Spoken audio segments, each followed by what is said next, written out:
Unknown goddesses in my head sing to the tunes of their plight. O unfed petals, you shall be torn apart tonight. बाबा ने हमेशा से ही बड़े प्यार से कहा, तू बोझ है री मेरा। जिस शरीर से मैं जुड़ी होती हूँ उसे दूध में ही पिलाया जाता है कि ये तेरा घर नहीं है, तुझे पराए घर जाना है। और हाँ, तुम्हें ये सब मानना पड़ेगा क्योंकि हमने तुम्हें पैदा होने दिया है, इसके बावजूद कि तुम एक लड़की हो। मैं एक लड़की हूँ, मुझे पढ़ाया भी इसीलिए जाता है कि ताकि मैं जितने पैसे कमाने की क्षमता रखती हूँ उतनी दहेज की रकम कम होगी। लड़की होने के बावजूद मेरा लड़की होना मेरी रेख देख, मेरे खर्चे, लाड, कहानियाँ, सीखें, हर चीज़ की मापदंडी है। मेरे पालन पोषण में हर चीज़ मेरे ससुराल वालों को ध्यान में रखकर सिखाई जाती है। मैं दुल्हन हूँ। जितनी भी रस्में मेरे साथ शादी में होती हैं वो भगवान से एक ही आशीर्वाद मांगती हैं कि हे भगवान, शादी के पहले महीने में ही मेरी गोद भर जाए, वरना शायद मुझे जलना होगा। अगर सचमुच की आग में नहीं तो तानों की आग में, पक्षापात की आग में, झगड़ों की आग में। मुझे जलना नहीं पड़ेगा क्योंकि आई एम सक्सेसफुली प्रेग्नेंट। फिर एक दिन मेरी सास ने कहा, चल डॉक्टर के पास, पता तो लगाया जाए कि तेरे पेट फूलने का कोई फायदा है भी या नहीं।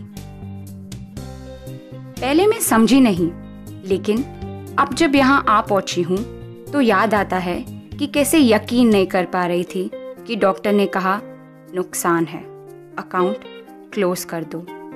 मेरी कोख में बेटी है और मेरा परिवार चाहता है कि मैं अपनी बेटी गिरा दूं। अगर नहीं गिराऊंगी तो 9 महीने उसे पालने का इंतज़ाम मुझे खुद करना होगा और ज़िंदगी भर अकेले रहने का भी। मान लो अकेला ना रहना पड़े तो मेरी बच्ची मुझसे छीन ली जाएगी और उसको लेकर डुबा देंगे एक बाल्टी भर दूध में। फिर शायद उसकी लाश किसी कचरे के डिब्बे में मिलेगी। वही बेटी जिसको 9 महीने मैंने पाला। अब सोचती हूँ कि क्या बुराई है। मेरी बेटी को इस कचरे के डिब्बे में तो नहीं जीना पड़ेगा जहाँ पे हर दूसरा इंसान उसे शायद जन्म से पहले ही मार डालना चाहता है। मेरे घर से आए फर्नीचर पे बैठकर ये मुझे को ताना मार रहे हैं। जहाँ लड़का ना पैदा हुआ तो दाल में कम नमक, शर्ट का टूटा बटन, चाय में कम शक्कर और एक उल्टा जवाब मेरे चेहरे पर घाव के निशान छोड़ जाते हैं। I don't want this my self. तो अपनी बेटी को मैं ये सब में क्यों डालूं?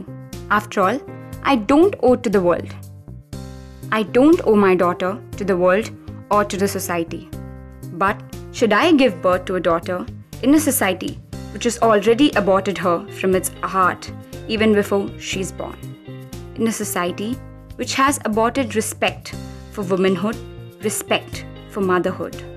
In a society which has the audacity to sleep with a woman, get them pregnant, and think they have the obvious right to decide when she should have the baby killed like it's a vestigial organ like a nail? Left sifting through dirt, memories unearthed, she shat me born.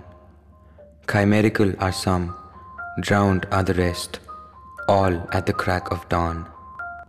No, I choose to abort my respect and dependence on society. I choose to abort my concern for it. I do not need the society. Mothers like me have built it. I can form as many as I want. My daughter and I can create as many societies as we want.